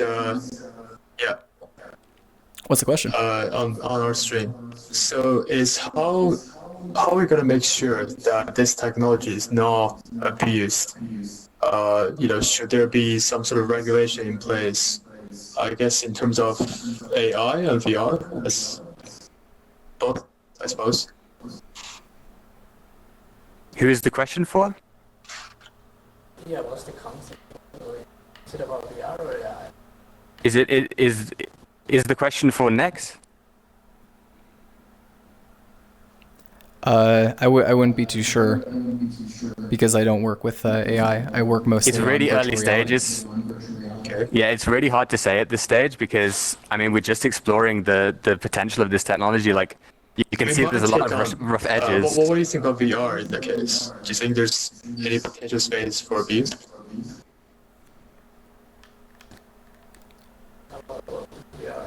Say that again, Nex. Oh, I didn't say anything. Is that Shin? Yeah, that would be Shin. Could you repeat that, Shin? Power through some really funny dance right now. What was the question again, Shin? So, do you see any potential like abuse with this technology? I don't really foresee too much abuse when mostly people are just working together on situations. If there is any abuse, it would probably be for different users that would be in the experience that want to cause some form of abuse, but you have control over your world and the experience and what you're doing with it. So if you're planning out on trying to make out a project or do something, that would be like saying somebody would open up your Unity project file and start messing with your project. Nobody would be messing with your project if you had a form of control over it. So I think that the control that's inside of Neos right now is really amazing, and those permissions will even grow as more people come inside the experience and as it develops out more. Hopefully that answered the It question. feels great to be back in my mask body. This is Carl I guess again. I could probably say I just would like to say that AI in VR. I'd like to say that we there's as Team Neos potential, will be in a sense that where you getting your data from. So there was this Microsoft Twitter bot that sort of as after like it went online for in 24 hours, it became like a racist, really abusive bot just because you have these trolls spawning it. So sort of similar things that kind of happen in the virtual reality world as well, right? In VR chat, you just get lots of crazy people that go there, do all sorts of crazy stuff. So if you're training your AI agent in that kind of environment, that AI agent will very soon become also, a troll as well. When we started designing the research project, we thought how we're gonna build reward functions for our agent. And one of the first things that we thought about was to basically gauge the length of conversation that agent will get. But then one of the problems that can lead to is that the agent will just start maybe start doing striptease or like that sort of stuff could happen. So that's something I think. I think if AI was getting to that potential, then it's kind of being to this point where it's actually being successful, because then it's learning, then it's actually gaining a form of emotion, and even would possibly getting to a form of it even passing a Turing test, I would imagine. Well, it would have emotion, but it would definitely behave in a sort of human-like way, but it's it would just mimic what humans do, right? So we've got to be very careful how we train our AIs, which is why I think it's on one of Guillermo's slides, we have this thing called curriculum learning. So basically, we're gonna be teaching our AI children, like we teach our own children. So we're literally gonna have like a nursery, and this will have like we can hire people who are experts in particular arts, certain type of things, and then we teach the AI in a very careful way, in a very controlled way. So that's one of the things that we think how we can control the sort of ethical situation. Oh yeah, Yeah, hopefully that answers the question. that, and I think, like for example, if you're trying to train AI, you can have it in a controlled environment by having it in one sector, one area, and you're just feeding out information. You're seeing what information comes out from the AI that you're trying to teach or train. Yeah. So guys, I mean, one of the challenges is it's very hard to get data if you do that. Is already the mic on his headset? That's going to be one of the challenging things to do. We'll give opportunity for the live audience here in a few to years try time, virtuality. we could have something in VR like what Amazon has with their Mechanical Turk. So the Amazon Mechanical Turk is basically a platform where people can get paid to label data. So we could do something similar in VR. Once we have quite a, I guess a big user base, that we can pay users to help us teach our AI and train AI. So that's one way to do it, I guess. Yeah.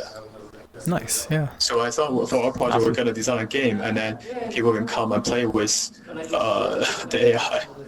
So something like hide and seek, for example. Oh yeah, absolutely. Yep. See you later, guys. Thank you. Awesome. Yeah. So is there any questions, or should we start? Just let us try VR, and Nick can give a tour. Yeah, that's kind of why I'm here. I'm here for the after party. Okay, cool. Right. Let's grab some students. Sweet. I'll get rid of some of these things. So what's the difference with this one and the one I just? This one is much better. Okay. You'll see.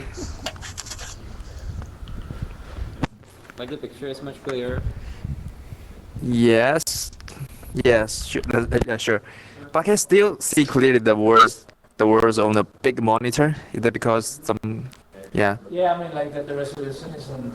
Oh, it's the resolution stuff. Okay. This one's jump, yeah. So you can turn around. I want to see the environment a little bit. Hey. You mean when I walk physically? A little bit. A little bit. Whoa.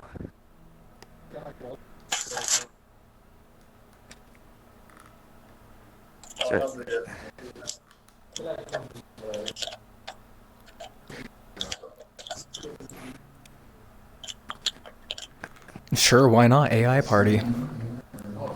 What a better of a way for AI to learn, right? I'm just kidding. I can see you, Guillermo. Of course, but I'm not sure I'm really moving in what I'm seeing, because... Ah! Wow. Oh, there he goes. I think he was still in fly mode. So, okay. Or it says, would it be possible to make Neos detect when you're taking your headset off and replace see. you with a bot of yourself? Maybe. What's this? I don't think it would have maybe it would have AI, but Yeah. I imagine it would be more an NPC. If you really want something like that. You always have this menu bar in front of you. Yeah, you should go to walk mode. It's not monitored at the beginning.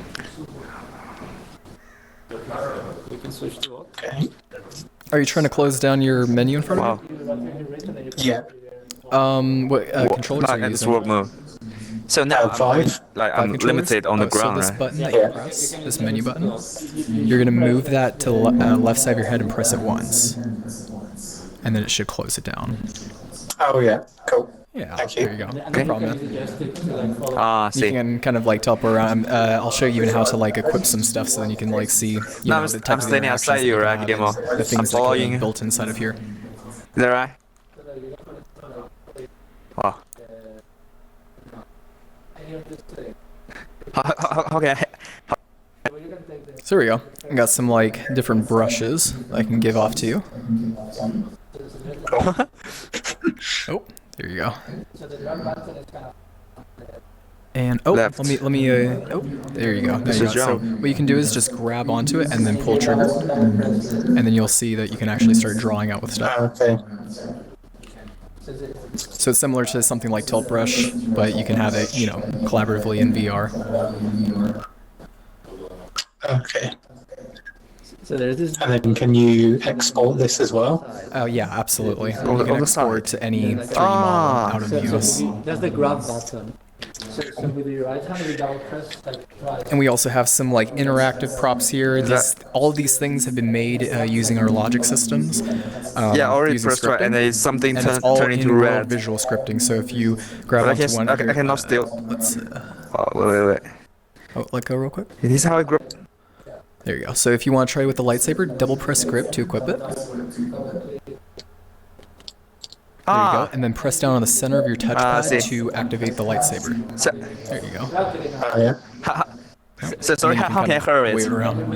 And all of the logics and all of the systems Wrong made button. out within Neos, which is Nice job.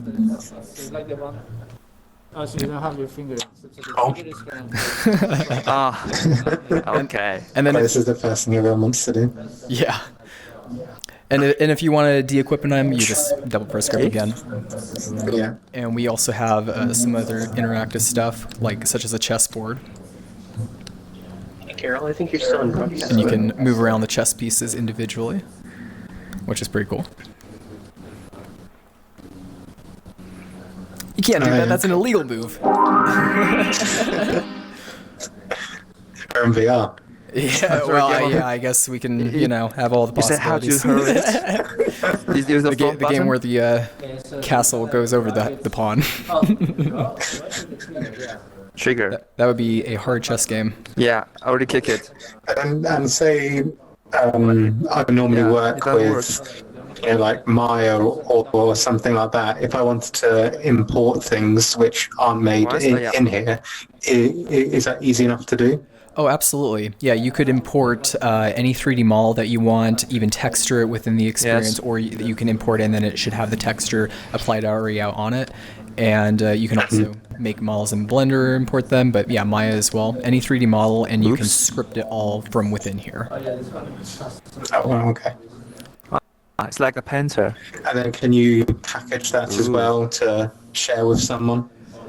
You wouldn't be able to have it as like a package file, like let's say if you're trying to like re-export it back out for like Unity, but when it comes strictly Yeah. for like trying to make a demo for VR, you could have a whole entire environment and then build out that environment within being inside the experience, and you could even have multiple people helping you build out that experience. So somebody could be like working on logics over here, somebody could be working on the modeling or setting it up right over there, or somebody could be working on the textures. So you're having multiple people work on the scene at the same time, and it allows for that kind of I'm totally collaboration confused.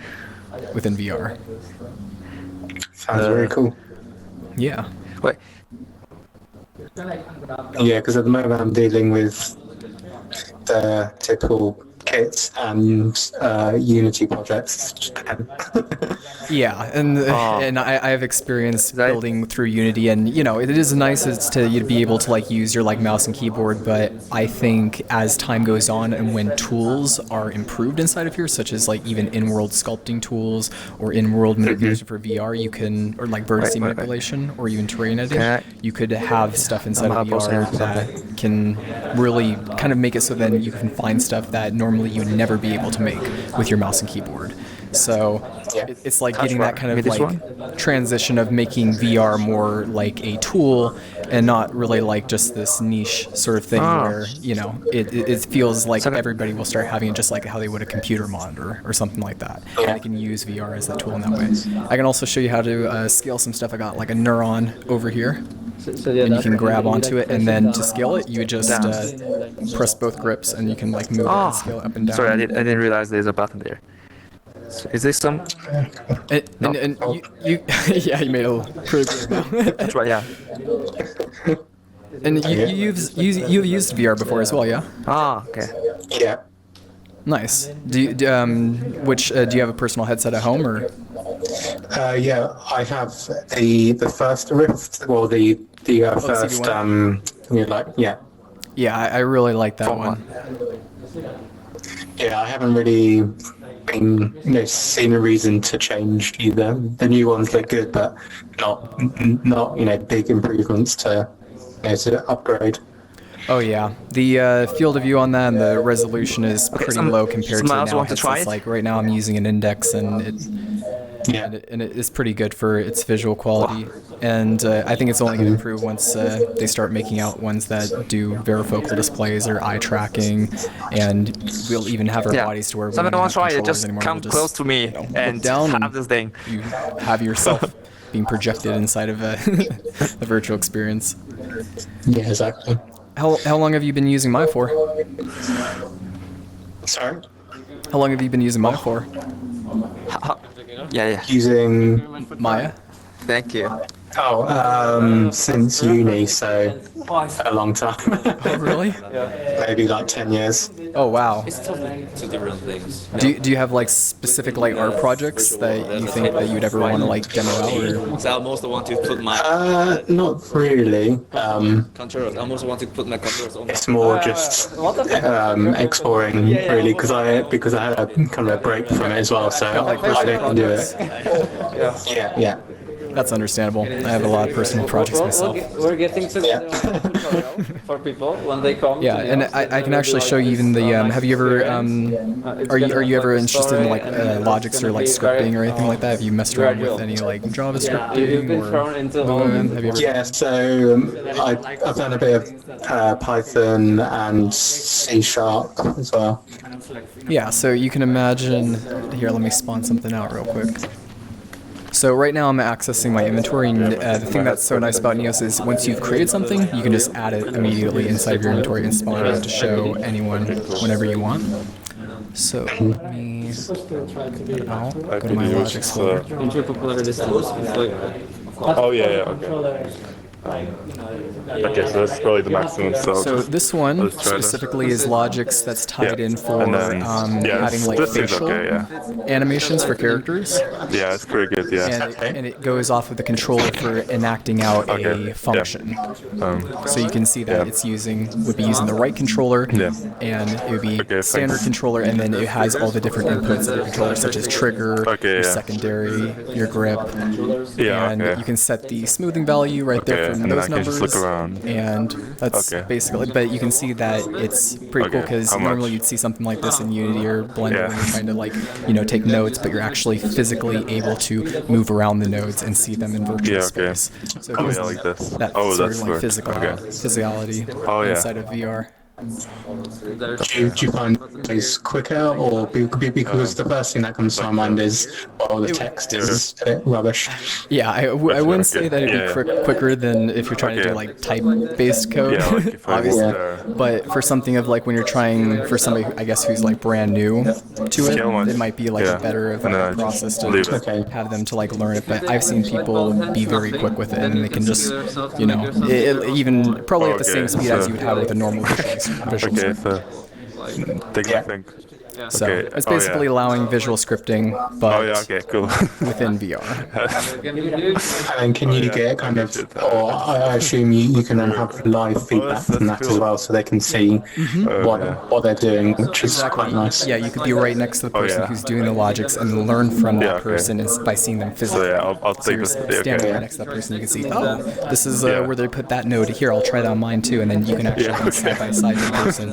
Instead of being something where it's it's like you're seeing on a Discord call or a Skype call where they're screen sharing and showing, oh, they have to do this or move this, and then they're following them around. But then they can learn virtually right next to the person, which can be a lot more impactful for learning when you can see it physically and when you feel like you're across in person. Right there on the island. Yeah. Cool. Oh wait, on what island? All right. Thanks very much. No problem. I'm glad that you, were able to get through the presentation. Oh yeah, where is this? Okay. Yeah. Okay. Oh shit. Okay. All right, I'm gonna take this off now. So And then I can just go outside. No, Nice I to meet you can't as well, go. man. Oh, See ya. look at the skies. See ya. It's nice. Okay. Door. Yeah. Okay. Oh yeah. Okay. Cool. Sorry. There he goes. Like, you can do different commands. Oh shit. Commands. So it's kind of dangerous. Yes. Oh no. Oh yeah. Yes. Oh no. Okay. Oh shit, what just happened? Oh no. I need to make myself smaller. Because anyways, yeah, and then I can just Hey, stop bad mapping our UI. We're working on it. yeah, like how do you... I see. Oh shit, what did I just do? But what did I do now? yeah, the stuff you can do here is really amazing. Yeah. The only thing is, I think, I'm hoping Oh that yeah. like So where do I in go? terms of the headsets, Right. we will have like better How resolution. do I go back? I'm in like the menu. Entire FPS. Yeah. Then you can imagine people Like spending Steam, here all day. yeah. Well, people already spend here. No, not yet. Some people already spend like loads of Yeah. time here. Yeah, probably. Yeah. Where's my Yeah. Yeah, cool. my new Thanks. car? Okay. Wait, what's this? Okay, how? Yeah. You can pick them up by double clicking. Oh shit, what just happened? Okay.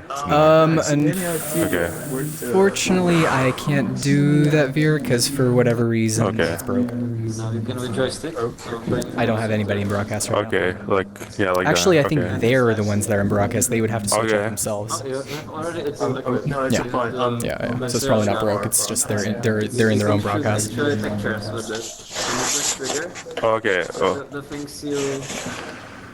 Okay. Some things. Yeah. The things will turn into the texture you have. Okay. So.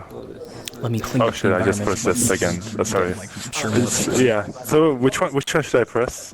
Which? Trigger. Yeah. Oh, trigger. Okay. Sorry. So I'm back in the menu. So how do I? Yeah. Yeah. Okay. Thanks. And so I plus. Okay. Yeah. Apply the text light. Okay. Well. And you can also like take the art with the other hand out of the gun. I like Yeah. I like how Carol Oh, shit, gave one sorry, of the what new did I just people do? a material Okay. gun, and now they're just going Yeah. around the whole environment, just shooting the material off everywhere. Yeah. Wonderful. Thanks for that. Wait, it's Exactly the way that I imagined Oh, yeah? it. Totally. Yeah. You know. And then okay. Can I Yeah. increase my volume? And you can load another I don't know. Here, wait. Let me see. Okay. Wait, on the stream? Does it sound? Yeah. I don't know. Sure. Really? Really? Oh. Okay. So I need to walk there, right, to get it.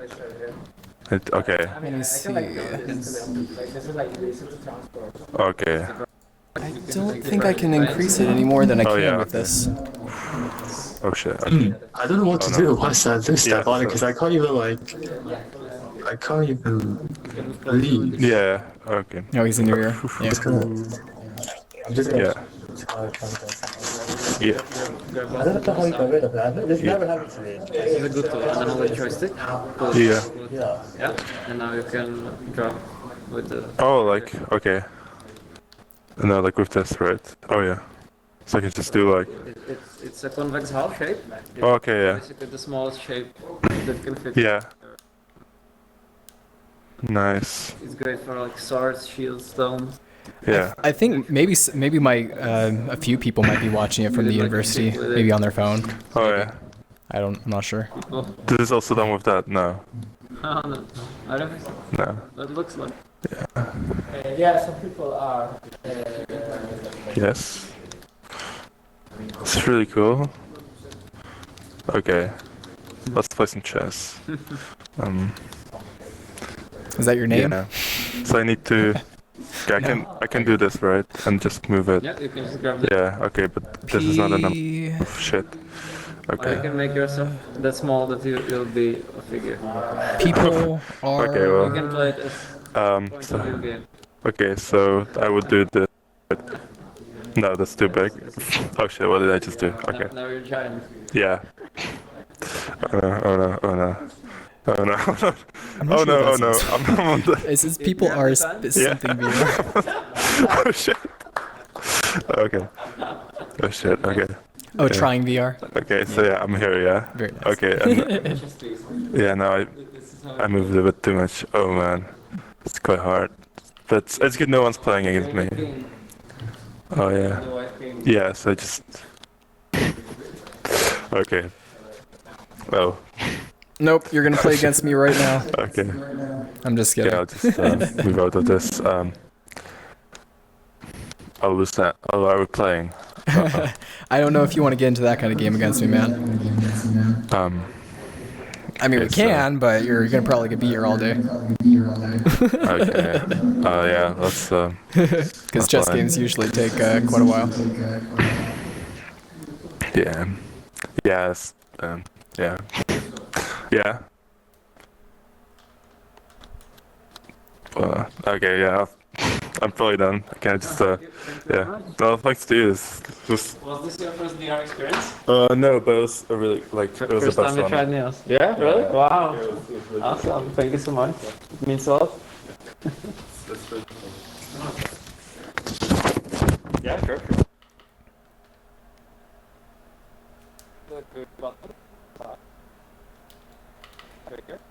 Hey, Veer. Help me clean up. I'm just gonna take a look if everything is alright. Yeah, he's pretty small right now. I'll just reset it to normal scale. Yeah. The environment got doinked, Carol. You had a material gun when you started getting people in there. What did I say? I can hear everything. Yep. Do I put this here? Yeah. Okay. Oh wow. Okay. And Controller. okay. No, she isn't. So this. Yeah, okay. It's a bit distorted, the view. There's also a wheel under the headset right here. Okay. You can use to A wheel? yeah. You can use to adjust your entry.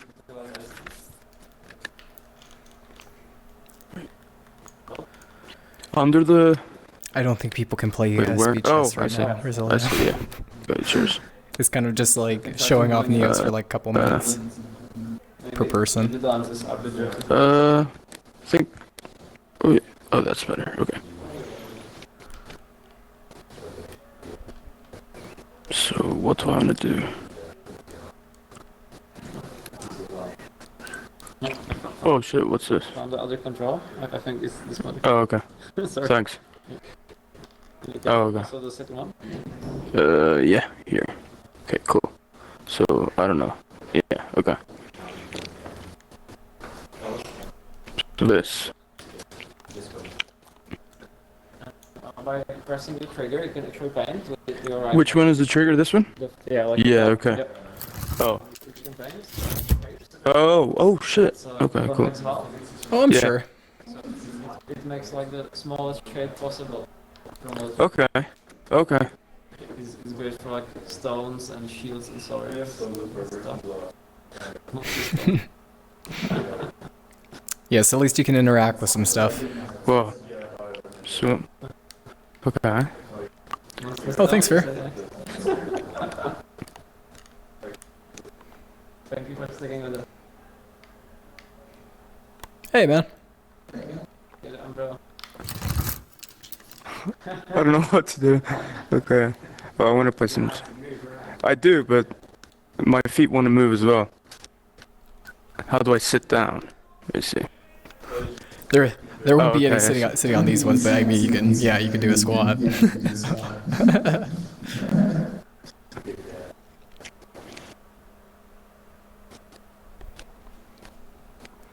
Are you pretty good at chess? Wait, can they hear me? Oh yeah, Yeah. they can, right? Yeah, I can hear you. Yeah, I'm. How can I? You're not like one of those chess masters, right, that know like 10 moves before they're even done, right?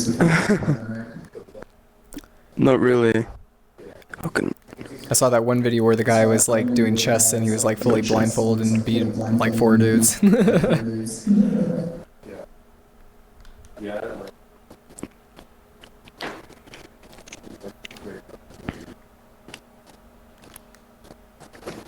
I'm always.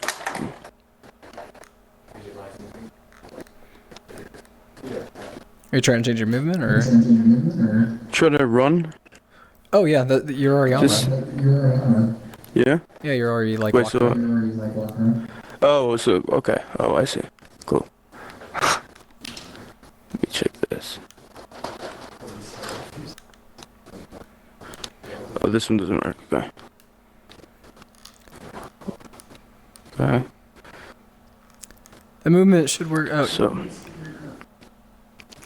Or did he give you the index controllers?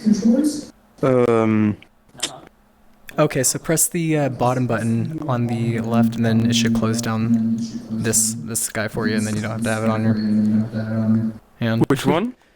Oh, the bottom or the top button. So it should be the B button. Okay, on your cool. left joint. Yeah, there you go. Okay. Cool. Okay, cool. What can I do here? Like, is there anything? Yeah, we got some like drawing brushes right here. You could make something real quick. I could even like glue it up if you do make something. A bunch of different tools. We got the just like some flat plane brushes that are kind of animated and moving. Or we got some particle ones, or even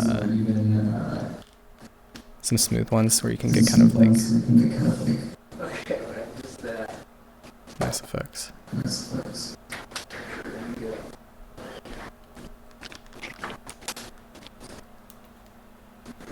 So do you equip that one? You just double press grab.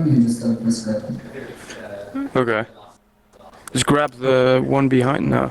Oh, so press grip twice. Oh, shit. To de-equip that one. Yeah. So kind of like grip on the controller like 2 times. Is this one? Oh, that would be trigger. Yeah. That works too. Oh, sorry. Let me see. No, that's not it. Oh. No, that's not it. It'd be the side of the controller, so you can actually, they have like a point where you can grip it. It doesn't really feel like it. It doesn't feel like a button. Oh, okay. It's actually I grabbing think the I got controller it. 2 times. Oh yeah, so you're gripping right now. Oh yeah, I got it. Okay. Yeah, so Oh, make sure I that you're see, not yeah. grabbing on anything, and then press grip twice. Yeah. Hey, just take this. Okay. Oh, there you go. Now you got the other one off. Oh, but I think you re-equipped it. Yeah, that's it. I'll be happy with that. There you go. Yeah. You can actually use your other hand to, like, if you grab it, you can, like, move it around to position it. Am I almost hitting somebody? Oh no, you're fine. Cool. Oh, are you meaning in real life? Yeah, you might be. Yeah, in real life. Yeah, you might be. Also, another pretty cool thing that we got here for you is a lightsaber. Oh, right. That's one of my favorite items. Okay. You double grab to unequip your tool, and then you grab that. And then 2 grip. Yeah, there you go. And then press down on the center of your touchpad so that... Press down, yeah. There you go. You can kind of like wave around. This is not really, okay. And then you can use your other hand My to, arm like... is all this. Okay. Let me grab a copy of the lightsaber real quick. Okay. Oh, it's kind of hard to grab it from here. I'll just grab it. And all of these items and objects have been made and scripted out all within VR. Even the models were imported. All while wearing the headset and everything. There we go.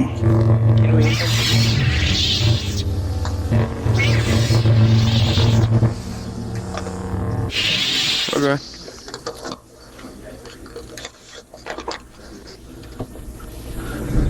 Yeah, I think that's cool. Yeah. How do I get out? Oh, you would take off the headset.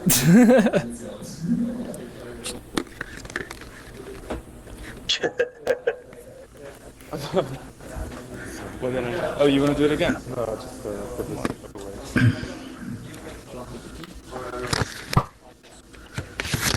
Seems that someone changed the materials on the avatar. I'm guessing you were showing that. Who, on me? No, I meant like on the Superman model. Oh. Or Shazam. Or Yeah, I mean, it's Shazam character. I forgot he had the Shazam character. It's a pretty cool model, though. I gotta say. Oh, definitely. When did you wake up, or were you just watching the stream? I just got back from shoveling heavy wet snow. Oh. So, this. Yep. I would say, considering, that was our first presentation, actually went pretty well. Next time, I'll get Gilly a little bit more set up on slides. He was using a video instead of a slide, so I was like, hey, you probably should. Oh, hey. Oh, hey, Carol. Yeah. Hello. Thank you so much, Nex. I think we're wrapping up here because everybody already tried here who won.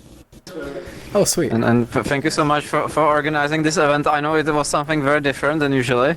Yeah. And a lot of things didn't go right exactly, but a lot of things could have gone much wronger. So thank you so much, Nex, for organizing this. No problem. You're amazing. I wish I could. I've been with you guys for about an hour shoveling snow, so just got back from that. Got a snowstorm last night. Yeah. The audio is not great here. I didn't hear you properly. Oh, but I was just shoveling snow the past hour, so that's why I wasn't able to go. Yeah. See you later, guys. Thank you so much. No problem, Carol. Bye. Have a good one. We're picking up. Bye. Oh, cool.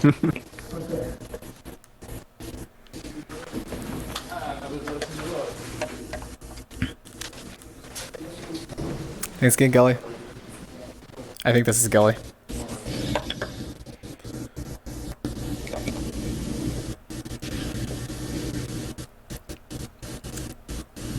Neosmox says, Carol, why do you carry a sheet of Kyrgyz iron on your back? I think that's because his material has changed. Yeah. Yeah, and yeah, Aegis is here with us. Hello. Oh, I think he's writing my What message. channel am I? What channel stream? Closed session? Is it Question in mark? Neos VR? Yeah. Yeah, you can close it down. I think we're good to go, Oh, man. You can get set up, and that's a now lot you of people can, watching. relax. Thank you also for everyone that's watched here today and watched us. This was an actual physical event that we were doing a presentation of in VR at the Oxford Library. So everyone who got to watch it today, thank you, because this could mean bigger progress for Neos, as well as having much more ideas and much more implication with something like this. And yeah, we got quite a few people. I just looked at that. That's nice. Yeah. Hello, everyone. Yeah. Unfortunately, though, that's basically kind of like us wrapping up the stream as well, because that was mostly stream. But we are going to be streaming again this coming up Friday as well. And if we have any people who don't even know what Neos is, maybe we even have some people from the university that's first seeing it for the first time. If you have a VR headset or thinking about it, now even the Oculus Quest is pretty cheap, and you can get that link for it, which makes the price of VR really, really good, and you can come inside of here on your own terms and kind of check it out, because it's really amazing the kind of stuff that you can already build out inside of here and demo out. Also, thanks for hosting the stream, but we're kind of ending it, so it's And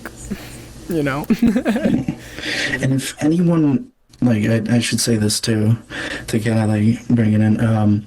If anyone has any questions or anything about Neos, we also have our Discord. Discord.gg/NeosVR, and that's where most of our community is. Yep. As well as we do have a GitHub too and a website.